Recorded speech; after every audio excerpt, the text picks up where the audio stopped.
गए, गेंद से खेल रहे थे। एक बच्चे ने गेंद को जोर से फेंका तो वो गेंद जाकर के एक सूखे कुएं में गिरी, और वो बच्चा जब उस गेंद को लेने के लिए गया तो उस सूखे कुएं के अंदर एक बहुत बड़ा गिरगिट, जिन्हें अपनी भाषा में गंगेटू बोला, बहुत बड़ा विशाल का एक गिरगिट देखा। बच्चा घबरा गया और भगवान से जाकर के कहा कि भगवान, दादाजी उसमें तो कोई जानवर पड़ा है, गेंद कैसे लेके आएंगे?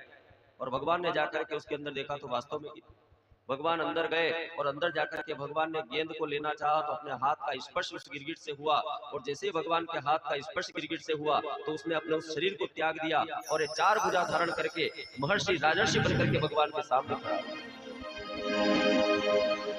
भगवान आश्चर्य में पड़ गए। भगवान ने पूछा, भाई आप कौन? उस राजा ने कहा कि प्रभु मेरा नाम नृग है, नगो नाम नरेंद्रो हम इक्ष्वाकु तनया प्रभो दानिश्वास मानेषु यदि ते कर्णम स्पृशम। मैं नृग नाम का राजा हूं। भगवान ने कहा, राजा है तो फिर गिरगिट बनकर के कुएं में कैसे गया? उसने कहा कि प्रभु आपने मेरा नाम सुना होगा, मैं बहुत बड़ा दानवीर था, मैंने इतनी गाय दान करी, इतनी गाय दान करी जितने पृथ्वी के ऊपर किसी भी राजा ने आज तक गाय दान नहीं करी। भगवान ने कहा, अच्छा तो भाई गाय दान करने वाला व्यक्ति गिरगिट कैसे बन गया? गाय देने वाला तो स्वर्ग में जाता है, वैकुंठ में जाता है, तू फिर गिरगिट कैसे बना भाई? उसने कहा कि मैंने गाय तो दान करी। भगवान ने कहा कि गाय दान करी तो हो सकता है तूने बिना दूध देने वाली गाय को दान किया होगा, जो दूध ही नहीं देती रहेगा। उसने कहा, नहीं प्रभु दूध देने वाली गाय का दान करता। तो भगवान का दूध देने वाली करता होगा तो बूढ़ी खाली में खापरी गाय दान करता होगा, अंत धन कनगेटू वन्नो को। राजा ने कहा, नहीं वयस्विनी तरुणी जवान गायों को मैंने दान किया, जो 1 बार 2 बार ब्याती हुई, ऐसी गायों का मैंने दान किया।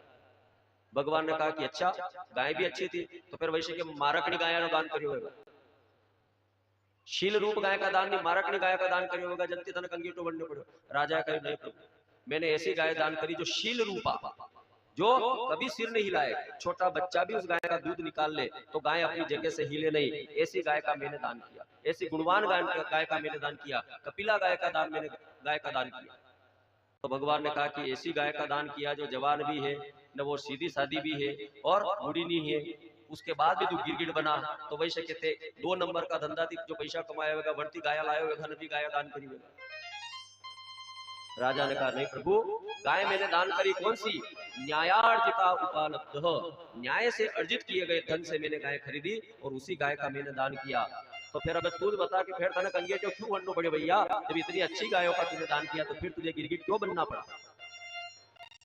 राजा ने कहा कि मैंने गलती कर, मैंने एक ब्राह्मण को गाय दान करी और वो ब्राह्मण गाय लेकर के चला गया, उस ब्राह्मण के गौशाला में जाकर के उसने गाय को बांधा, गलती से उस गौशाला से गाय छूट गई और छूट करके वो वापस हमारी गौशाला में आकर के शामिल हो गई।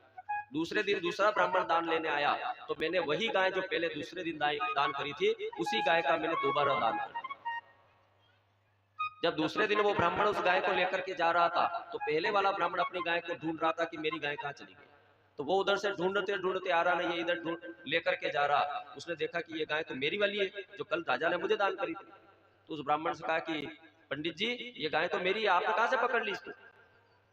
उसने कहा, पकड़ ली मतलब क्या, मुझे तो राजा ने दान करी है और दान लेकर के आ रहा हूं, मैं किसी दूसरे की गाय क्यों पकड़ूंगा? ब्राह्मण ने कहा, नहीं ये गाय राजा ने मुझे कल दान करी थी, ये मेरी गाय है, तू झूठ बोल रहा है, तूने कहीं से जंगल में से इसको पकड़ा होगा या फिर मेरे गौशाला से चोरी करी होगी। दोनों ब्राह्मण आपस में लड़ने लगे, आसपास लोग इकट्ठे हो गए। लोगों ने कहा, लड़ क्यों रहे हो, जाकर के राजा से पूछ लो, तो दूध का दूध और पानी का पानी हो जाए। तो दोनों ब्राह्मण उस गाय को लेकर के मेरे द्वार पर आ गए, दरबार में आए और मुझसे पूछा। तो अब मैं भी उस बात में फंस गया, मैंने विचार किया कि गाय का दान मैंने आज भी करी और कल भी करी और इसी गाय का मैंने दोबारा दान कर दिया, समझ में नहीं आया कि दोबारा कैसे दान हो।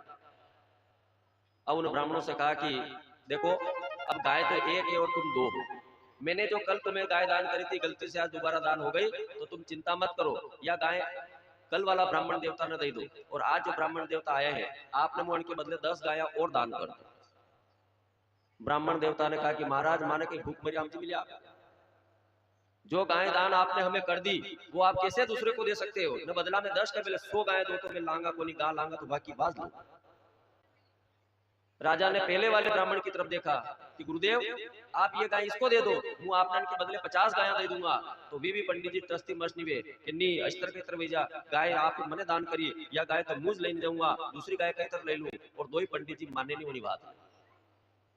राजा ने कहा प्रभु मैं उन दोनों की बात के बीच में फंस गया और मैं न्याय नहीं कर पाया कि ये गाय किसको दान करूं। और जब मैं न्याय नहीं कर पाया तो वो ब्राह्मण जो है वहां से नाराज होकर के चले गए। वो ब्राह्मण नाराज होकर के चले गए। जब मेरी मृत्यु आई, अंतिम समय आया, तो धर्मराज की सभा में मैं पहुंचा और धर्मराज ने पूछा कि भाई तुमने जीवन भर गाय का दान किया है तो तेरे पुण्य बहुत है, लेकिन सिर्फ एक पाप है कि एक बार ब्राह्मण तुझसे नाराज होकर के गया, तो बता पहले तुझे पुण्य भोगना कि पाप भोगना। तो राजा ने कहा कि पुण्य बहुत है और पाप इतना सा है, तो जीवन भर पुण्य भोगेंगे कि अत्रोसो पाप है पहला यो भोगला। तो भगवान ने, धर्मराज जी महाराज ने मुझे गिरगिट बना करके सूखे कुएं में डाल दिया। उसकी सजा में भुगत रहा था, आपका हाथ स्पर्श हुआ तो आज मैं वापस भगवान के धाम को जा रहा हूं।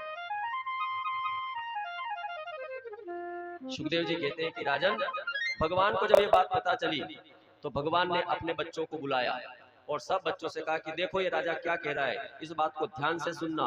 और वो राजा तो सुन ही रहा है, बच्चे सुन ही रहे, पर आप सब भी इस बात को ध्यान से सुनना कि ब्राह्मण का अपमान भूल से भी नहीं होना चाहिए।